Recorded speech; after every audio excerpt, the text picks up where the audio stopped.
لله رب العالمين ربنا لك الحمد حمدا كثيرا طيبا مباركا فيه يا ربي لك الحمد كما ينبغي لجلال وجهك وعظيم سلطانك الحمد لله والسلام على عباده الذين اصطفى سبحان ربك رب العزة عما يصفون وسلام على المرسلين والحمد لله رب العالمين।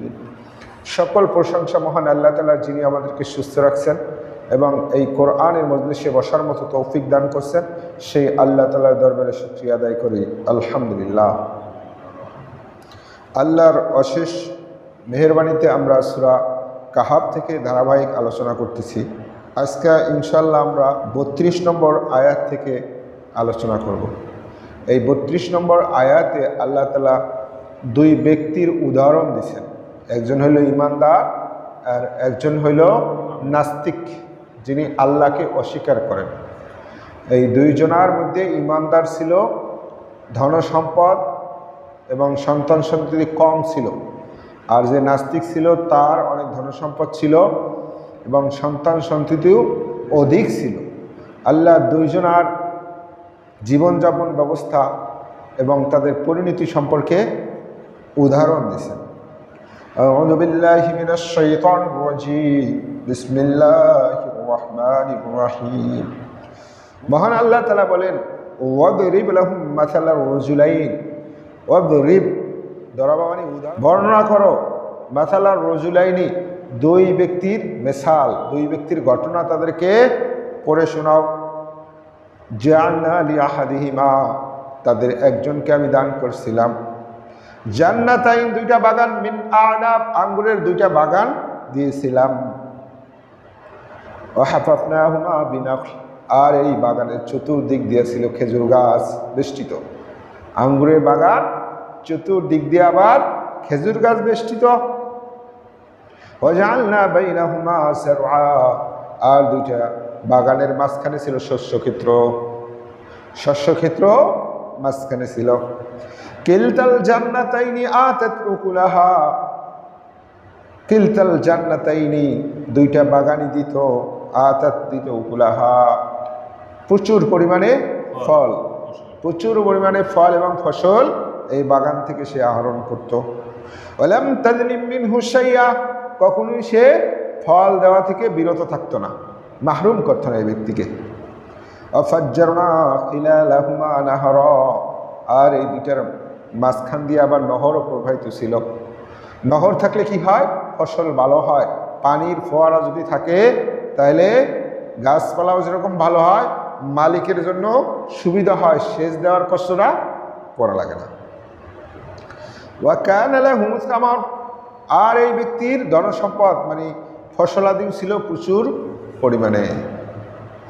ফাকালা লিসাহিবিহি, তখন সে তার সাথীকে বলতেছিল, ওয়া হুয়া ইউহাবিরহু, যে তার সাথে ছিল, তার সাথে একজন সাথী ছিল ঈমানদার ব্যক্তি, তাকে সে বলতেছে, আনা আকসারু মিনকা মালা, দেখো আমার অনেক ধনসম্পদ, আমার প্রচুর পরিমাণে ধনসম্পদ। সে গর্বে অহংকারে ফুলে ফেপে উঠে ওই ঈমানদার ব্যক্তিকে কি করতেছে? হেয় প্রতিপন্ন করতেছে, দেখো আমার ধনসম্পদের অভাব নাই।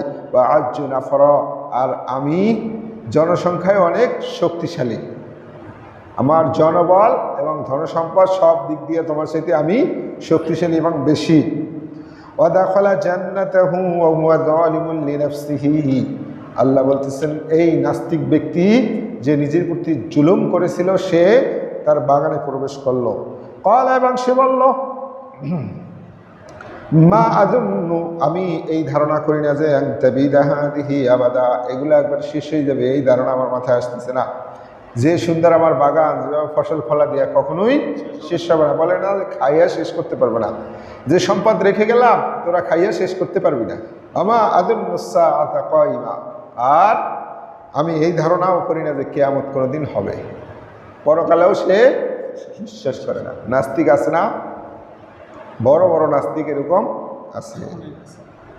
ওয়ালা ইর রুদিতু ইলা রব্বি, আর যদি আমি কখনো আল্লাহর কাছে ফেরত যাই, আমি জানি কিয়ামত হবে না, কিন্তু যদি কিয়ামত হয়েও যায়, লা আজিদান্না খায়রাম মিনহা মুনকালাবা, ওখানে গেলেও আল্লাহর কাছে আমি এর সাথে উত্তম পাবো।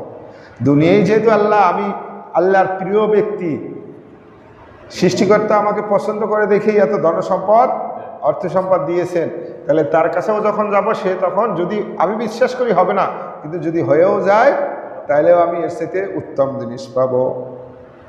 ক্বালা লাহু সাহিবুহু ওয়া হুয়া ইউহাবিরুহু, আল্লাহ বলতেছেন তার সাথী, যে তার সাথী ছিল তখন সে তাকে বলতেছে, আকাফারতা বিল্লাযী, তোমরা কি সেই আল্লাহ, তুমি কি সেই আল্লাহকে অস্বীকার করতেছো? খলাকাকা মিন তুরাব, যিনি তোমাকে সৃষ্টি করেছেন মাটি থেকে, সুম্মা মিন নুতফা, এরপরে এই মাটির থেকে করেছেন শুক্রকীট হিসাবে, সুম্মা সাওয়াকা রাজুলা, এরপর তোমাকে আল্লাহ একটা পূর্ণাঙ্গ মানুষ বানিয়ে দিয়েছেন, সেই আল্লাহকে তুমি অস্বীকার করতেছো। লাকিন্নাহু আল্লাহু রাব্বি, বরঞ্চ আমি তোমার মতো ধারণা করি না, হু আল্লাহু রাব্বি, সেই আল্লাহই আমার রব। আমি তোমার মতো এরকম কথা বলি না, বরঞ্চ তিনি আমার রব। ওয়ালা উশরিকু বিরাব্বি আহাদা, আর আমি আমার রবের সাথে কাউকে শিরিক করি না। তিনি তখন নিজের ঈমানের দৃঢ়তার সহিত ঈমানের পরিচয় দিলেন। ওয়ালাউলা ইযা দাখালতা জান্নাতাকা, ওয়ালাউলা, বরঞ্চ তুমি যখনই ইযা দাখালতা জান্নাতাকা, তুমি যখন তোমার বাগানে প্রবেশ করতেছিলে, কুলতা মাশাআল্লাহ, তখন তোমার এই কথা বলা উচিত ছিল যে মাশাআল্লাহ, আল্লাহ এটা চেয়েছেন দেখে এটা হয়েছে। বরঞ্চ তুমি ওই অহংকার, গর্ব অহংকার না করে তোমার বলা উচিত ছিল যে আল্লাহ চাইছেন দেখে আমার এটা হয়েছে। এই জন্য নিজের কোনো ভালো জিনিস থাকলে, সন্তান সুস্থ আছে, স্বাভাবিক ভালো একটা এতে আছে, বলতে হবে কি মাশাআল্লাহ, আল্লাহ চেয়েছেন দেখে এই পর্যন্ত সে আসছে। লা কুওয়াতা ইল্লা বিল্লাহ, আল্লাহ ছাড়া আর কারো কোনো শক্তি নাই। আল্লাহর রাসূল সাল্লাল্লাহু আলাইহি ওয়াসাল্লাম বলছেন যে জান্নাতের গোপন যে ধনভাণ্ডার আছে সেটা হলো কি, লা হাওলা ওয়ালা কুওয়াতা ইল্লা বিল্লাহ, লা কুওয়াতা ইল্লা বিল্লাহ, আল্লাহ ছাড়া আর কোনো কারো শক্তি নাই। ইন তারানি, যদিও তুমি দেখতেছো, আনা আকাল্লা মিনকা মালাম ওয়া ওয়ালাদা, আমাকে যদিও তুমি ধন সম্পদে কম দেখতেছো, অর্থ সম্পদ এবং সন্তান সন্ততি যদি তোমার কাছে কম মনে হয়, তারপর আমি বলি যে এগুলো সব আল্লাহর পক্ষ থেকে, আমি আল্লাহকেই মানি, আল্লাহর সাথে কারো শিরক করি না, তিনি চেয়েছেন দেখে আমি এই অবস্থায় আছি।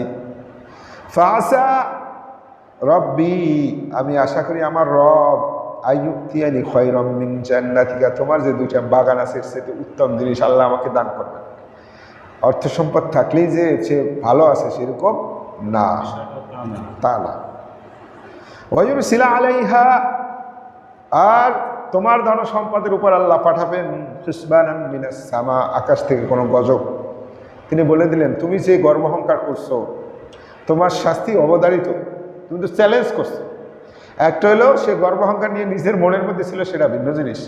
যখন ওনাকে হেয় প্রতিপন্ন করে বলছে, তখন সে বলছে যে আমি আশা করি আমার রব তোমার চাইতে উত্তম, ওই যা বাগানের চাইতে আমাকে উত্তম জিনিস দান করবেন। আর তুমি যে গর্বহংকার করছো, এই জন্য আসমান থেকে আল্লাহ তোমার শাস্তি প্রেরণ করবেন। ফাতুসবিহা সাঈদান সালাকা, যার কারণে তোমার এই বাগান কি হয়ে যাবে, একবারে তৃণভূহীন ভূমি, মরুভূমি হয়ে যাবে, এগুলো কিচ্ছু থাকবে না আল্লাহ যদি বিপর্যয় পাঠায়। আও ইউসবিহা মাউহা গাওরা, অথবা তোমার এই বাগানে যে পানি আছে এই পানি আল্লাহ জমিনের নিচে নিয়ে যাবেন। ফালান তাস্তাতিয়া লাহু তলাবা, আর তুমি কখনোই এটা খুঁজে আর বের করতে পারবে না। এই বাগানের পানিও যদি আল্লাহ নিচে নামাই দেন, তাহলে তুমি আর পানি কোথায় পাবে, তোমার বাগান এমনি ধ্বংস হয়ে যাবে। আল্লাহ বলছেন ওয়ামুহিতা বিসামারিহি, তার বাগান, আল্লাহর শাস্তি এসে গেল, আল্লাহর শাস্তি তার বাগানকে বিপর্যস্ত করে তুলল। ফাসবাহা, তখন সে আফসোস করতে লাগলো, ইউকাল্লিবু কাফাই আলা মা আনফাক, ইউকাল্লিবু কাফাই, তখন সে তার দুই হাত মোছাইতেছিল আর আফসোস করতেছিল, ইয়া লাইতানি, হায় আফসোস, কাফাই আলা মা আনফাকা ফিহা, এর পিছনে যে সে শ্রম দিছে, অর্থ সম্পদ ব্যয় করছে, এটার জন্য সে কি আফসোস করতে থাকলো। ওয়াহিয়া খাওয়াতুন আলা উরুশিহা, আর এই বাগানগুলা একবারে উপর থেকে ধ্বংস হয়ে নিচে একবারে চৌচির হয়ে গেল, মাছার উপরে পড়ে রইল। দেখেন না, দেখ সুন্দর, আমরা ছোটবেলায় দেখতাম ফসল এত সুন্দর হয়েছে, খুব খুশি হয়েছে, কৃষকরাও খুশি। হঠাৎ করে বাতাস এসে এরকম দেখছি যে সব একবার শোয়াই দিয়ে গেছে, আর পানির সাথে সব চিটে হয়ে গেছে, ভিতরে কোনো ধান নাই। আর এই বছর ধানের সিজনে আমি বাড়ি গেলাম, মানে মানুষ এত খুশি, 2টা গুছিও ধরতে পারে না এক হাতে, এত পরিমাণে এই বছর ধান হয়েছে। বলছি এত ধান, অথচ বলছে যে যখন আমরা বর্ষার সময় গেছি গুছি খুঁজে পাচ্ছিলাম না, যে অন্য কারো কাছ থেকে বীজ আইনা আবার খোঁজ দিবে, খোঁজ দেয় না, যেটা নষ্ট হয়েছে ওখানে দেয় না, দেয়, ওইটার জন্য তারা কোথাও বীজ পায় নাই। বলছে ধান কাটতে যাইয়া আমার ইমাম সাহেবের বাপের ডাইকে নিছে যে একা পারতেছে না কাটতে। বলছে এত পরিমাণ হয়েছে যে এই বছর রহমত আল্লাহ ডাইলে দিছে, নারী শাসন থেকে মুক্তি পাইছি, আল্লাহ রহমত দিয়ে দিছে, গোসা ধরতে পারতেছে না এক হাতে, এত পরিমাণ ধান হয়েছে। আল্লাহ বলছেন যে তখন সে আফসোস করতে থাকলো, আর তার এই সম্পদ কি, বাগান কি একবারে বিস্মার হয়ে গেল। কত করছে, ছেলে নাই, একটা মেয়ে, গরিব, কিছু নাই, সাথী সাথে আর দুটো ঘর সবসময় এই সময় দাঁড়িয়ে একজন হিসেবে বানিয়ে গেল। আমি মানে গোপালগঞ্জ সদর থানায় বাড়ি, ছেলে মেয়ে কেউ নাই, হ্যাঁ, সে বুড়া মানুষ, তারে সে জন্য কত মানে মানুষ হাসি নেই, কেমন জানোয়ার, এমন নিকৃষ্ট শয়তান হয় মানুষ। হ্যাঁ আটকেস। আল্লাহ বলছেন যে ওয়াকুল, আর সে তখন বলল ইয়া লাইতানি হায় আফসুস লাম উশরিক বি রব্বি আহাদা, লাম উশরিক বি রব্বি আহাদা, আমি কেন আমার রবের সাথে শিরক করলাম। এখন ওই লোকগুলা বলে না যে কেন আমরা এটা করলাম, আমাদের সাথে প্রতারণা করা হয়েছে, তারা ঠিকই চলে গেছে আর আমরা এখন বিপদে পড়ে গেছি। লাম উশরিক বি রব্বি আহাদা, কেন আমি আমার রবের সাথে শিরক করলাম। আল্লাহ বলছেন আলাম তাকুন লাহু ফিয়াতুন ইয়ানসুরুনাহু, তখন সে কাউকেই পায় নাই যে তাকে সাহায্য করবে, মিন দুনিল্লাহ, আল্লাহকে ছাড়া। যখন বিপদ এসে গেছে সাহায্যকারী হিসেবে আর কাউকে সে পায় নাই। ওমা কানা মুনতাসিরা, আর নিজেও প্রতিরোধ করতে পারে নাই। বিপদ যখন এসে গেছে নিজেও ঠেকাইতে পারে নাই, আর সাহায্যকারী হিসাবেও কাউকে পায় নাই। হুনালিকাল ওয়ালা, জেনে রাখো এক্ষেত্রে সমস্ত লিল্লাহিল হক, সমস্ত ক্ষমতা একমাত্র আল্লাহর হাতে। আল্লাহ বলছেন হুনালিকাল ওয়ালায়াতু লিল্লাহিল হক, এই ব্যাপারে পুরো কর্তৃত্ব একমাত্র আল্লাহর হাতে। হুয়া খায়রুন সাওয়াবান ওয়া খায়রুন উকবা, হুয়া খায়রুন সাওয়াব, প্রতিদান দেওয়ার ক্ষেত্রেও তিনি যেরকম উত্তম, ওয়া খায়রুন উকবা, শাস্তি দেওয়ার ক্ষেত্রেও তিনি সেরকম কঠিন শাস্তি দেন। মানে সৎ কাজ কর্ম করলে 10 গুণ দেবেন, কিন্তু অসৎ কাজ করলে 1 গুণ, কিন্তু আল্লাহ যখন দেবেন ওইটি শেষ, ওইটি শেষ। এরপর আল্লাহ বলছেন শোনো, ওয়াদরিব লাহুম মাসালাল হায়াতিদ দুনিয়া, দুনিয়ার জীবনের উদাহরণ তাদেরকে শোনাও, বর্ণনা করো। কামাইন আনজালনাহু মিনাস সামা, আসমান থেকে যেরকম পানি বর্ষণ হয়, ফাখতালাতা বিহি নাবাতুল আরদ, এর মাধ্যমে জমিন কি হয়, ঘন সবুজ শ্যামল হয়ে যায়। মানুষের সৃষ্টিটাও কিন্তু পানির মতো জিনিস দিয়ে আল্লাহ কিন্তু উদাহরণ মিলাই দিচ্ছেন। আকাশ থেকে পানি পড়ে, আর এখানে তো আল্লাহ বলছেন স্খলিত দ্রুত বেগে প্রবাহিত বীজ থেকে। আল্লাহ বলছেন শোনো, দুনিয়ার জীবন নিয়ে তোমরা এত চিন্তা করো, এটার উদাহরণ হলো আসমান থেকে পানি বর্ষিত হয়, আর দেখো ফেটে যাওয়া জমিন, ওখানে শস্য শ্যামল ঘন সবুজ হয়ে ওঠে। ফাসবা হাসিমা, এরপরে এগুলো হয়ে যায় খড়কুটা, এক সময় এটাও থাকে না। যত সুন্দর গাছই হোক, কেটে ফেললে আবার ওগুলো খড়কুটা লাকড়ি, যদি আপনি কোনো ফার্নিচার বানান এক সময় ওটাও ঘুনে খাইয়ে ওটাও এক সময় লাকড়ি হয়ে যায়। ফাসবা হাসিমা, খড়কুটা হয়ে যায়। তাদরুহুর রিয়াহ, যেটা কি করে বাতাসে উড়ে নিয়ে যায়, তাই না, ধান কাইটা নেওয়ার পরে আর ওখানে কিছুই থাকে না। আল্লাহ বলছেন দুনিয়ার জীবনও তাই, এই আসলা পৃথিবীতে কিছুদিন পরে আর অস্তিত্ব থাকবে না, শুধু থেকে যাবে কি তোমার কৃতকর্ম, খারাপ কর্ম বা ভালো কর্ম। আজকে যদি আমাদের দাদার দাদা যাকে দেখি নাই, সে যদি আইসা বাড়িতে দাবি করে যে এই সম্পত্তি আমার, এক মুহূর্ত ওনাকে থাকতে দিবে? কেউ দিবে না, কেউ দিবে না। যদি আইসা বলে এই সম্পত্তি আমার, কেউ মানবে না। ওর দরকার ওই কথা বলার আগে, পরিচয় প্রকাশ করার আগে ওরা জবাই করে দিবে, দিবে না, কারণ তার প্রতি কারো মায়াও নাই।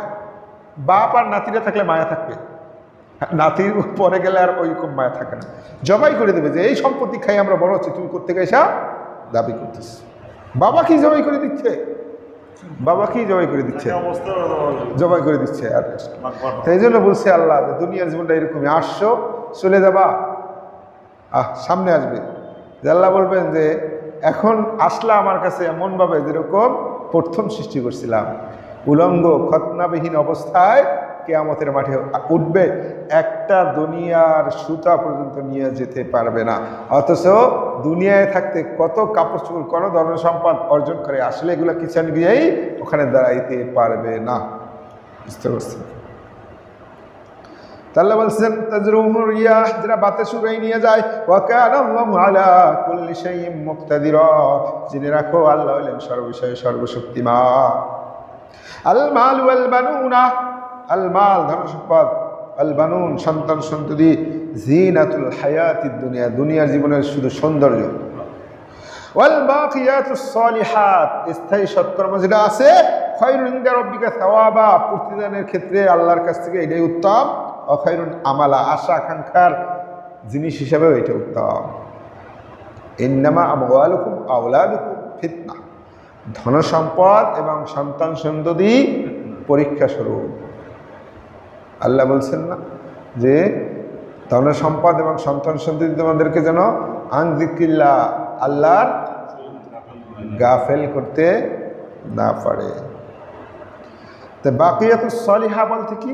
আল্লাহ রাসূল সাল্লাল্লাহু আলাইহি ওয়াসাল্লাম বলছেন বাকিয়াতুস সালিহা স্থায়ী আমল হইল 5টা বাক্য, সুবহানাল্লাহ, আলহামদুলিল্লাহ, লা ইলাহা ইল্লাল্লাহু, আল্লাহু আকবার, লা হাওলা ওয়ালা কুওয়াতা ইল্লা বিল্লাহ। 5টা হইল বাকিয়াতুস সালিহা, মুখে উচ্চারণে সহজ, আমলের ক্ষেত্রে অনেক ভারী।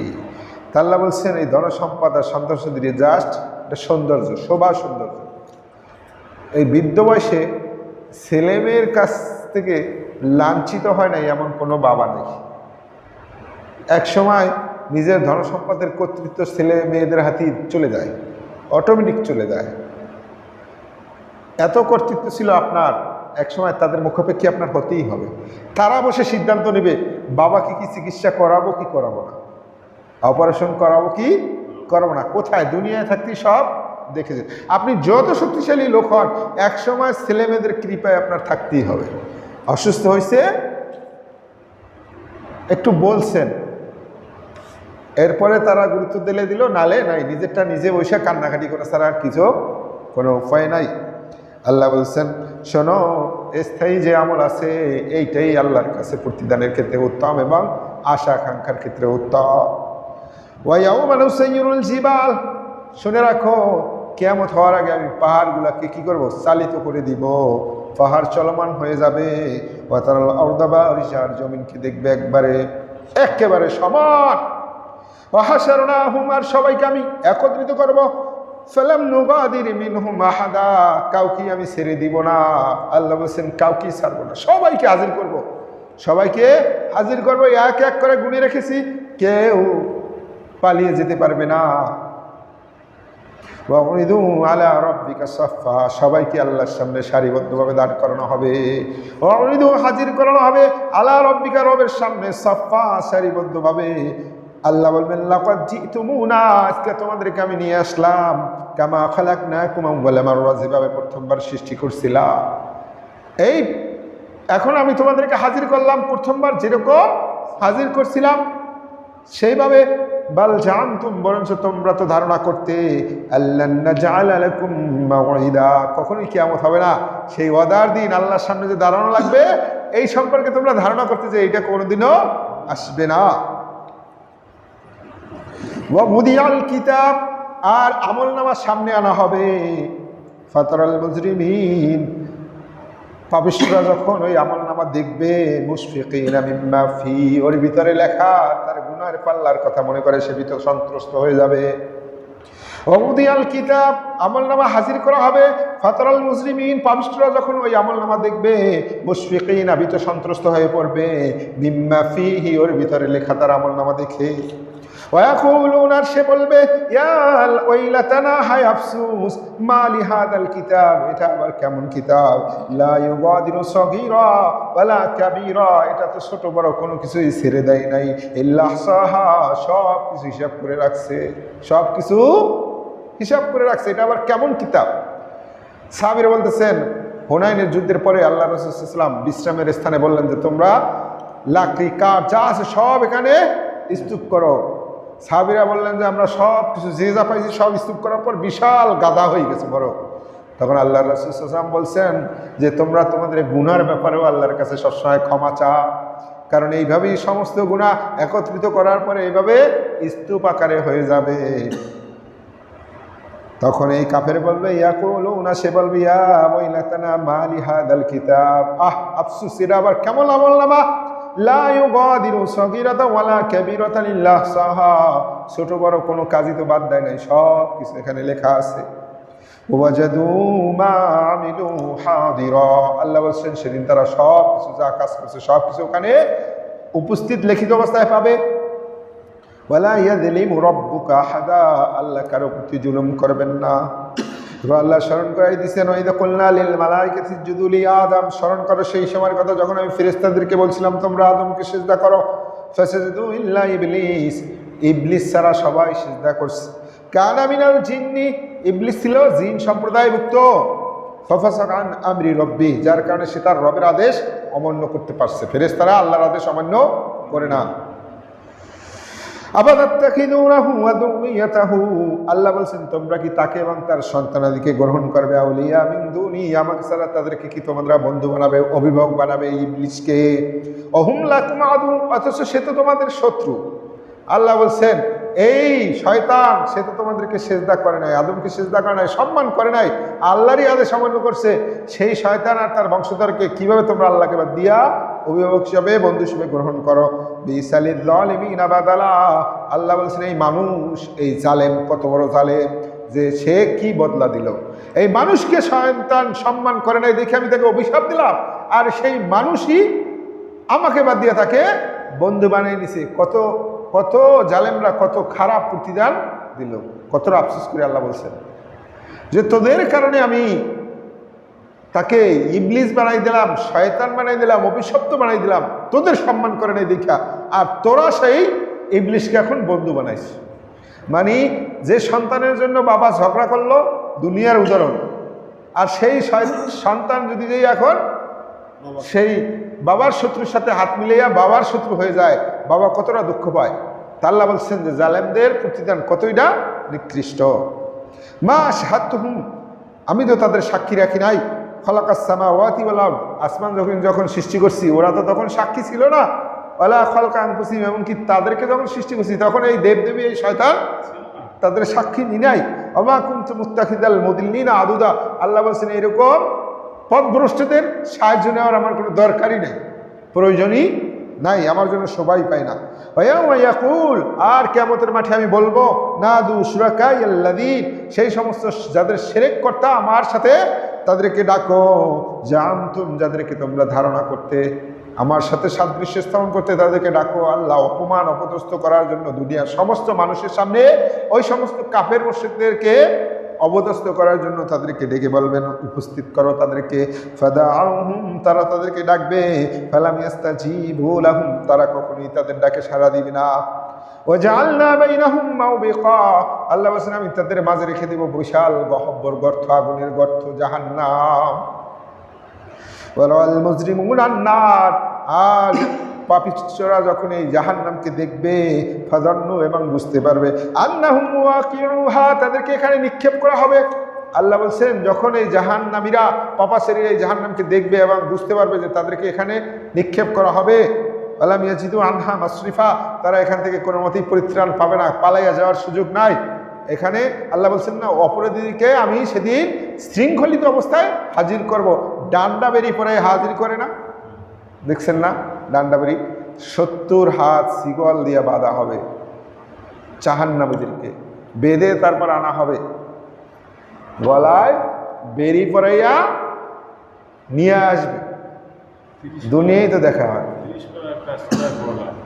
যে আগুনের রশি দিয়া আগুনের খুঁটির সাথে বাঁধা হবে। হ্যাঁ, আগুনের রশিদে আগুনের খুঁটির সাথে বাঁধা হবে এবং এই বেরি শৃঙ্খলিত করা অবস্থায় নিয়ে আসা হবে। এখন যেরকম আসেনদের হাজির করে, দুনিয়া পরকালের একটা শস্যক্ষেত্র, এখানে চিত্র দেখা যায়।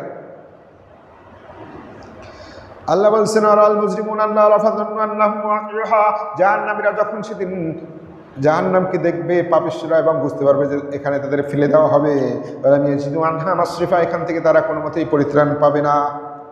ওয়ালাকাদ সাররাফনা ফি হাযাল কুরআনি লিন-নাসি মিন কুল্লি মাসাল, আল্লাহ বলছেন আমি মানুষদেরকে সমস্ত কিছুর উদাহরণ এখানে দিয়ে দিলাম, বিস্তারিতভাবে বলে দিলাম। বিস্তারিত ধরে ধরে ধরে ধরে একটা একটা করে আল্লাহ বুঝাইতেছেন।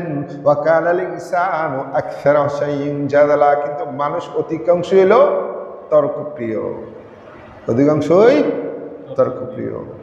এবার আল্লাহ বলছেন আমা বানান নাস আইয়ুমিনু ইদ জাআহুমুল হুদা, যখনই মানুষের কাছে হেদায়েত আসছে তখন সে এটা অস্বীকার করছে। হ্যাঁ, ওয়াস্তাগফিরু রাব্বাহুম, এবং রবের কাছে ক্ষমা চাইতেও তারা বাধা পাইছে বা ক্ষমা চায় না। এই কারণে কি, ইল্লা আন তাতিয়াহুম সুন্নাতুল আউয়ালিন, পূর্ববর্তীদেরকে আল্লাহ যে শাস্তি দিচ্ছেন এইটা তাদের কাছে এখনো আসে নাই। আও ইয়াতিয়াহুমুল আযাব কুবুলা, অথবা শাস্তি তারা সামনে দেখে নাই দেখে তারা এখনো মানতে চাচ্ছে না, এখনো মানতে চাচ্ছে না। এবার আল্লাহ বলছেন আমা নুরসিলুল মুরসালিন ইল্লা মুবাশশিরাম ওয়া মুনযিরিন, আমা নুরসিলুল মুরসালিন, আমি রাসূলদেরকে পাঠাইছি ইল্লা মুবাশশিরাম ওয়া মুনযিরিন, একমাত্র সুসংবাদ দানকারী এবং সতর্ককারী হিসেবে। ওয়াইজাদিলুল লাযিনা কাফারু বিল বাতিল, আল্লাহ বলছেন তারপরও কাফেররা বাতিলের মাধ্যমে কি করে, তর্ক করে। লিইউদহিদু বিহিল হক, এর মাধ্যমে সত্যকে দুর্বল করে দিতে চায়। বাতিলরা কি করে, বাতিল জানার পরও তারা তর্ক করে যাতে সত্যকে দুর্বল হিসেবে উপস্থাপন করা হয়। আগের যারা ক্ষমতায় ছিল তারা বলতো যে একটা মিথ্যাকে বারবার প্রচার করো, তাহলে কি ওইটা মানুষ একসময় সত্য হিসেবে গ্রহণ করবে, এবং তাই করতো। এত পরিমাণ মিথ্যা কথা বলতো যে হাসান মাহমুদ যারা ছিল, মানে মানুষ আশ্চর্য যেত, বলতো যে মিথ্যায় নোবেল দেওয়া হচ্ছে। এদেরই এটাই ছিল যে মিথ্যা হলেও প্রচার করতে থাকবে, একসময় মানুষ বিশ্বাস করবে। আল্লাহ বলছেন অত্যাখাদু আয়াতি, আর তারা আমার নিদর্শনকে গ্রহণ করে। ওমা উনদিরু হুজুয়া, আমি যে তাদেরকে সতর্ক করছি এগুলার তারা হাসির তার পাত্র হিসেবে, খেলতামাশা হিসেবে গ্রহণ করে। ওমান আযলামু মিম্মান যুক্কিরা বিআয়াতি রাব্বিহি, ওমান আযলামু, তার চাইতে কে জালেম আছে, মিম্মান যুক্কিরা বিআয়াতি রাব্বিহি, যাকে আল্লাহর বিধানের মাধ্যমে তাকে স্মরণ করানো হয়, উপদেশ দেওয়া হয়। ফাআরাদা আনহা, সে তখন এইটা মুখ ফিরিয়ে নেয়, আল্লাহর আদেশ মানতে চায় না। ওয়া নাসিয়া মা কদ্দামা ইয়াদাহ, আর সে যে কৃতকর্ম করছে এটা ভুলেও যায়। অপরাধ করছে, অপরাধ স্বীকারও করে না, ভুলে গেছে। এত বড় বড় অপরাধ করছে, কোথায় আফসোস করবে, আল্লাহর কাছে ক্ষমা চাইবে, সেটা আবার ভুলে গেছে। ইন্না জাআলনা আলা কুলুবি মাকিন্না, আল্লাহ বলছেন আমি তার অন্তরকে কি করছি, অন্তরকে মোহর মেরে দিছি। আইয়াফকাহুহু, যার কারণে সে বুঝতে পারতেছে না। অবি আযানিহিম ওয়াকরা, কানের ভিতরে কানকে করে দিছি বদির সীসা ঢেলে দিছি, বুঝতে পারতেছে না। ওয়া ইন তাদউহুম ইলাল হুদা, তাকে যতই তুমি হেদায়েতের পথে ডাকো, ফালা ইয়াহতাদু ইযান আবাদা, কখনোই সে সঠিক পথে আসবে না। ওয়া রাব্বুকাল গফুরুর রাহমা, আল্লাহ বলছেন আমি ক্ষমাশীল দয়ালু। লাউ ইয়াখিযুহুম বিমা কাসাবু, তাদের কৃতকর্মের জন্য যদি আমি তাদের পাকড়াও করতাম, লাআজ্জালা লাহুম আযাব, তাহলে শাস্তি তাদের খুব তাড়াতাড়ি এসে যেত। আল্লাহ বলছেন যে মানুষ এরকম করে, তাকে উপদেশ দেওয়ার পরও ঘুরে যায়। আমি আল্লাহ রহমশীল ক্ষমাশীল, আমি যদি শাস্তি দিতে দিলাম কৃতকর্মের প্রতিদান দিতাম, তাহলে শাস্তি খুব তাড়াতাড়ি এসে যেত। বাল্লাহুম মাউইদ, বরঞ্চ তাদের জন্য আছে একটা নির্দিষ্ট সময়, ওয়াদা। লা ইয়াজিদু মিন দুনিহি মাউইয়া, ওটারে পাশ কাটাই তারা পালাই যেতে পারবে না। আল্লাহ বলছেন ওদেরকে আমি শাস্তি দেই না, কিন্তু একটা নির্দিষ্ট সময় আছে, সময়টা আসলে আর ওইটা পাশ কাটাই তারা কোথাও পালাই যেতে পারবে না। ওয়াতিলকাল কুরআ আহলাকনাহুম লাম্মা যালামু, পূর্বেকার যত সম্প্রদায় ছিল তাদেরও পাপাচারের কারণে আমি তাদেরকে ধ্বংস করে দিছি। ওয়াজআলনা লিমাহলিকিহিম মাউইদা, তাদেরও ধ্বংসের জন্য একটা ওয়াদা ছিল। আগেরকার রসুলদের যত উম্মতদের আমি ধ্বংস করে দিছি, তাদের জন্য একটা নির্দিষ্ট সময় ছিল, ওয়াদা ছিল, যার কারণে ওই সময় আসার পরে তাদেরকে ধ্বংস করছি। এদেরকেও একটা নির্দিষ্ট সময় দেওয়া আছে, এখান থেকে কেউ পালাইয়া যাইতে পারবে না। ইনশাল্লাহ আমরা এর পরবর্তী আলোচনায় মূসা আলাইহিস সালাম এবং খিজির আলাইহিস সালামের ঘটনা আলোচনা করব। আজকে সূরা কাহফের এই পর্যন্ত থাকলো। ইনশাল্লাহ আল্লাহ আমাদেরকে ক্ষমা করে দিন। আমিন আমিন। সুবহানাকাল্লাহুম্মা ওয়া বিহামদিকা আশহাদু আল্লা ইলাহা ইল্লা আনতা আস্তাগফিরুকা ওয়া আতুবু ইলাইকা।